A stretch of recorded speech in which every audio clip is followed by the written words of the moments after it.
Alright, here we go. Let's dive into the gritty, intense story of the British capture of Savannah and the ongoing Georgia campaign in early 1779. Picture this, it's the dawn of 1779. The American Revolution is hitting that nail-biting phase and the South is where it's all going down. Just a few weeks into January, the British have their eyes on Savannah, Georgia, a critical port city, a strategic gold mine for the British war effort. The British have already been chipping away at the South, hoping to swing the tide of the war back in their favor. And on December 29, 1778, they do just that by capturing Savannah in a blow that shakes the American forces to their core. But let's rewind a bit. Leading up to this moment, the British had been struggling. They had suffered some serious setbacks in the north, think Saratoga, where General Burgoyne's forces were crushed, signaling to the world that the Americans were no joke. So, they decided to shift strategies. They aimed south, reasoning that the South's economic resources, like cash crops, and a potentially larger base of Loyalist support, could tip the scales. Savannah became the perfect target. Why Savannah? Savannah was more than just a southern city, it was a gateway. Capture Savannah, and you could control the movement of supplies up and down the coast, isolate the Carolinas, and cut a swath through the rebel states. Plus, the British believed that the population in Georgia and the Carolinas was more divided, with plenty of Loyalists ready to rally to the crown. If they could rally these Loyalists and bolster the British Army with Southern support, it might just be game over for the Americans. And so, in late 1778, British General Henry Clinton in New York sends Lieutenant Colonel Archibald Campbell to lead an expedition to the south, alongside General Augustine Prevost, stationed in East Florida. Their mission: take Savannah, hold it, and spread British influence like wildfire.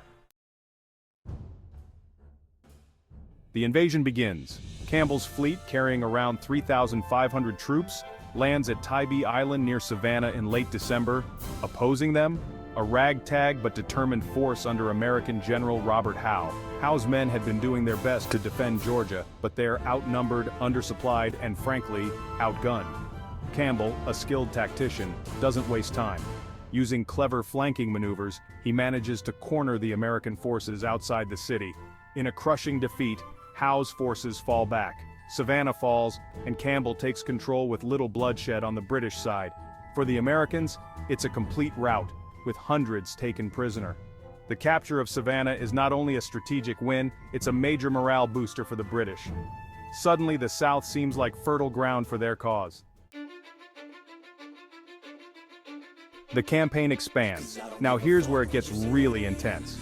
With Savannah under British control, Campbell and Prevost hatch a plan to use it as a base to launch further incursions into Georgia and the Carolinas.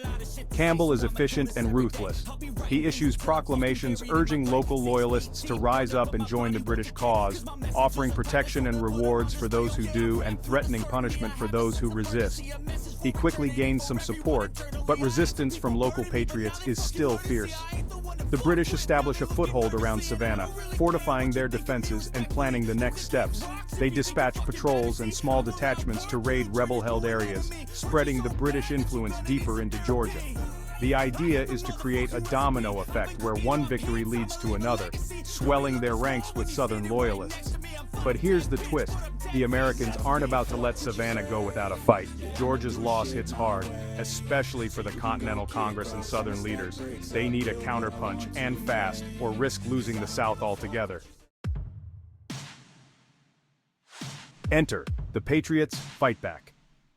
Over the coming months, American forces rally to contain the British spread. A series of skirmishes and guerrilla attacks erupt as Patriot militias, Continental soldiers, and even some local residents rise against British patrols and Loyalist sympathizers. The resistance is messy, scrappy, and desperate. One of the most significant figures to emerge is Colonel Elijah Clark, a determined Patriot militia leader. Clark and his men engage in hit-and-run tactics, harassing British troops, cutting off supply lines, and generally being a thorn in the British side. The rebels know they can't take the British in open battle, so they focus on disrupting their operations, hoping to stall their advances. The British, meanwhile, continue their campaign with brutal efficiency. Lieutenant Colonel Campbell moves to consolidate his hold over Georgia. He sends forces upriver to Augusta, hoping to bring even more of the backcountry under British control. In January, Augusta falls, marking another blow to the American cause.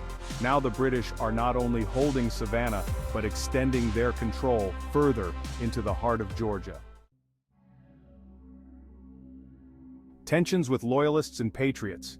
The British hoped for widespread Loyalist support in Georgia, but it's not the flood of loyalty they anticipated. The region is fractured, with neighbors turning against neighbors. The Patriot militias intensify their efforts, launching guerrilla attacks and instilling fear among Loyalists who openly support the British. Colonel John Dooley and his Patriot forces are among those creating havoc. Dooley's tactics are ruthless, targeting Loyalists who supply the British. This fuels a brutal cycle of retaliation.